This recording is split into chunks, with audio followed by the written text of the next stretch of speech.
Hello, this is Mike, NoStressMike.com. What I want to talk about is, and I made a video somewhat like this another time when I was talking about if your job requires you to overlook your morals. And I've been thinking about that. And, you know, there are some fields of employment where your morals are restricted. In other words, everything, well, not everything, most of the things I've been involved in, my good morals trumps anything anybody tells me to do. In other words, if I feel something is wrong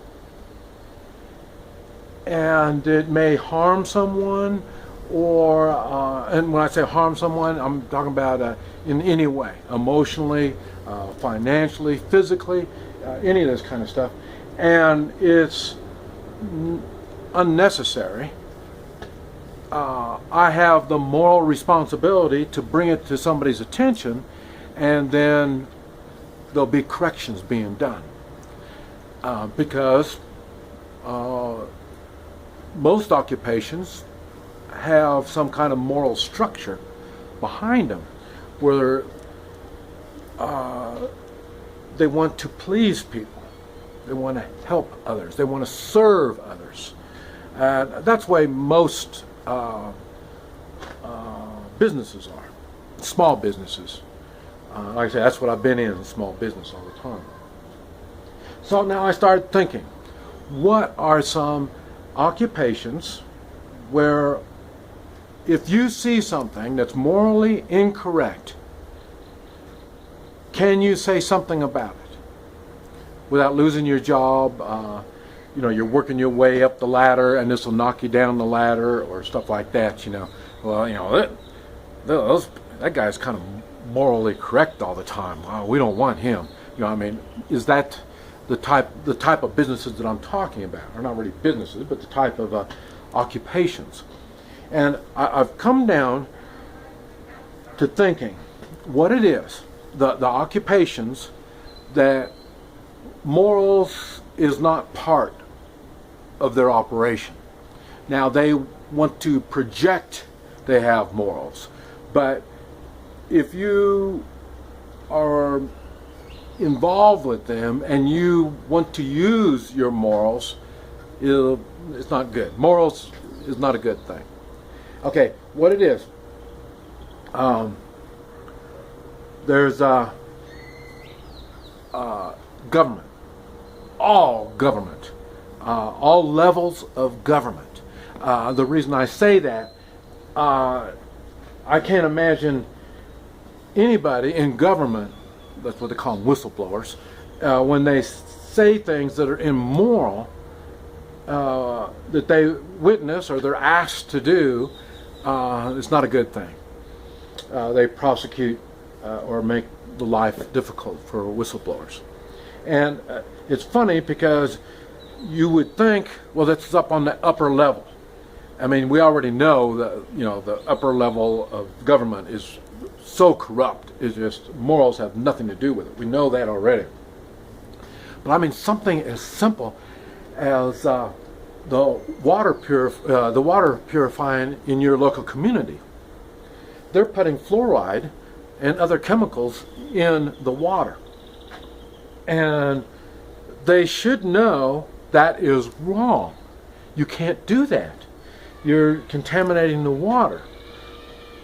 See, so even at the local level of government employees, they have limited, or they're limited on what they can do morally.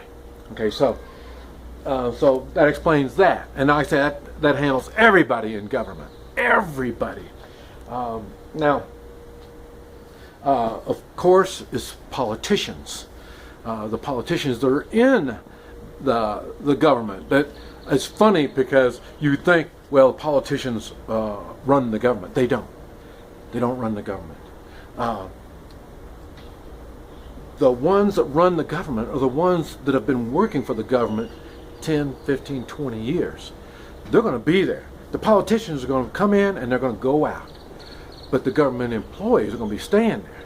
And they continually don't use their morals. They know that whoever's in charge is going to be gone the next election.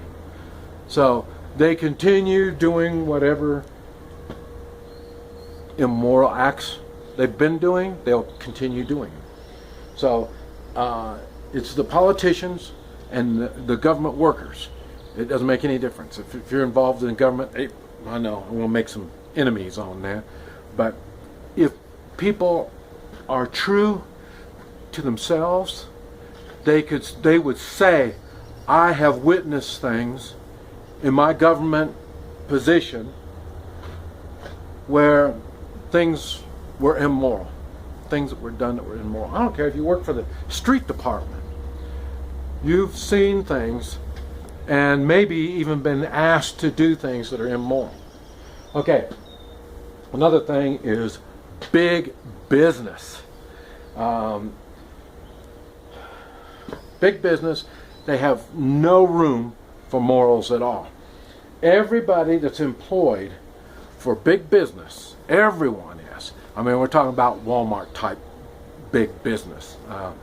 They answer to everybody that's working in the business, answers to somebody above them and above them and above them. No one above them wants to hear about their morals and how it's going to affect the way the business is run. And even when you go all the way to the top, the top management, they answer to stockholders. And so stockholders are concerned about money. It's greed. It's money. It's the retirement. It's all this kind of stuff. So they don't care about what your morals are. See, so nobody cares about the morals. I kind of went a little fast too. We were talking about the government, politicians, no morals, and that is a good example of power. Everybody in government has power over other people. I mean, really power. And so they're on a power trip. I mean, power means a lot to them, and that's why morals isn't involved. In business, it is the money that's motivated. If you're a good employee in a big business, you're making the business a lot of money, they will throw money at you. And they want you to have more money. They'll move you to another place, start another store, to do more things. Why? Because the digits have been going up. So that's greed. So that's what motivates them. Morals is not involved in that at all. Anybody in big business knows that. At least they should. They should be smart enough. Well, I guess one thing, if you're not asked, or you blindly keep your morals out of it and just blindly follow, well, then you don't think there's any morals involved in it. But there really is. Another thing is medical. Medical, it's a money. It's motivated by money, and it gets worse and worse and worse. It used to be the old time doctors. They would come to your house. They would care for you. They had genuine care. They had a moral responsibility to the people. Nowadays, morals is not involved at all. No, because if you're working in the medical field, you have to have some kind of certification. And that certification means you know this much. And you don't do this much. You do that much, they're going to take your certification away from you. That's the way they control people and their morals. You cannot do any more than what you're supposed to do. You cannot help people anymore. And the thing is, you are motivated by the paycheck. And the paycheck is going to be given to you through the medical field through insurance companies, which is big business, motivated by greed, and the ones that authorize, I love authorize. You know me, I don't feel anybody's got the authority over me. But most people think they need to have the authority issued to them by somebody else. And who is it that authorizes that authority? The government. Okay, you watch. It's the government that authorizes the security. What I say, they are into power. Such as, well, you say, well, no, I get my authority through the school that I went through. Where does your school get their authority to give to you? It's through the state or through the federal government. So some government agency, I guarantee, is involved in it. Right back to what I say. The government agencies, they don't care. They're on a power mode. That's how they get themselves job security, is their power. They have to intimidate. They have to show people they have the authority over you. Okay. Now another one would be police or law enforcement. Now, I'm going to have to break that down. Law enforcement, in the way of police, city police. Okay, they have rules, ordinances, laws. This is what they go by. And it doesn't matter if these laws or ordinances are morally correct or constitutionally correct. It doesn't matter. They're still going to go by those rules and laws, or ordinances and laws. And so that puts them real close to like government type workers.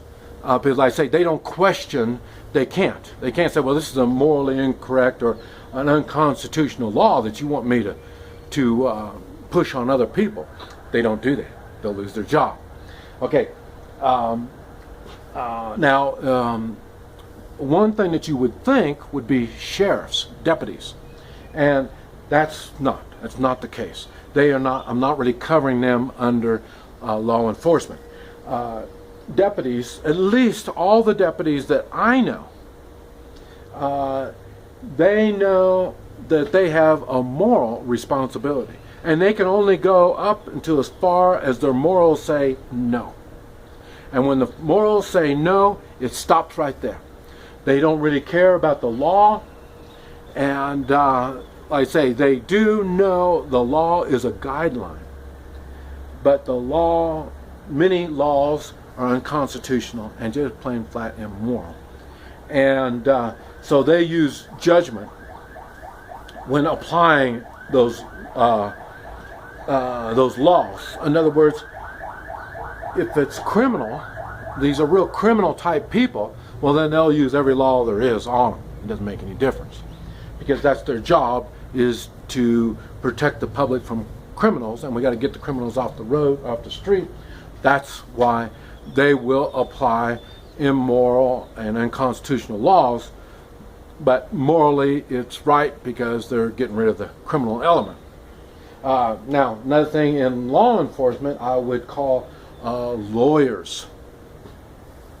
Lawyers would fall into law enforcement, and it's really an immoral position, and I have a difficult time with them, with the morals and the lawyers, because the lawyers are in a position where they know they are dealing with immoral and unconstitutional laws. So they tend to act immoral. And so now trying to draw that line, that's where you really tell a lawyer being an immoral lawyer or not, because they're all going to be immoral at times because they're dealing with immoral laws they have to deal with. So that's going to be a touchy subject. I'm going to have to do a lot of thinking on that one before I go into detail. But I say anybody that goes into that profession it doesn't take them long to realize they have to push their morals to the side often. So now I think this is the last one, but anyway, it's the military. I had a very difficult time with the military.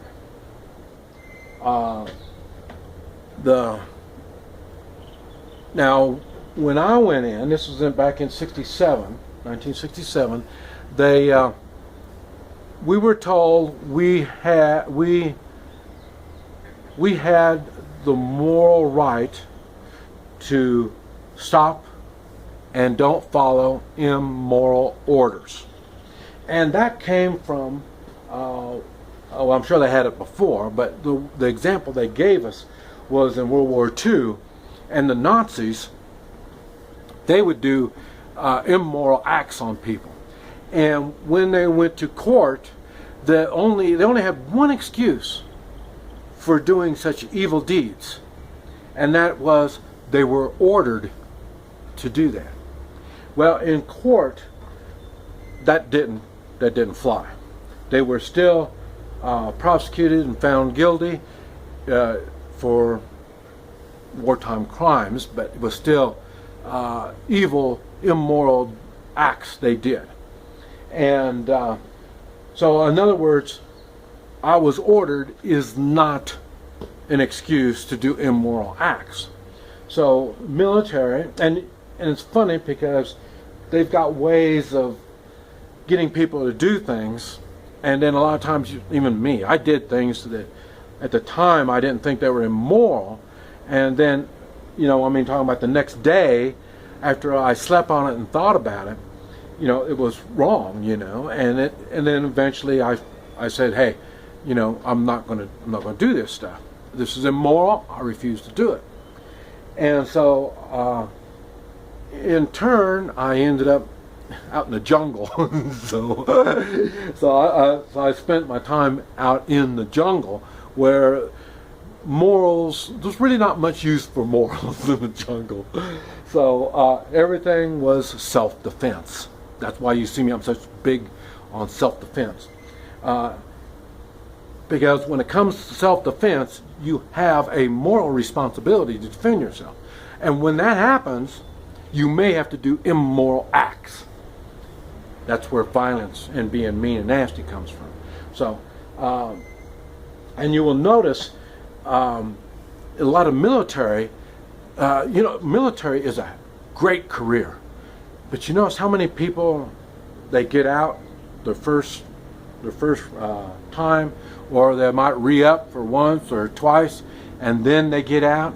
It's hard to put in a full 20 years because their morals are being pushed to the point where they're doing immoral things and they can't do it, and they don't care what the money is. They don't care about the respectable career of military. They want out. And what's bad is we've lost a lot of generals, I say high-ranking enlisted people, because their morals were pushed to the breaking point, and so they get out. So what happens? They leave immoral people. But I tell you, there's not that many immoral people in the military, because the military, you are serving others. You really are. They don't realize it, but they are fighting the fights that we should be fighting, but they're doing it for us. So they're serving us.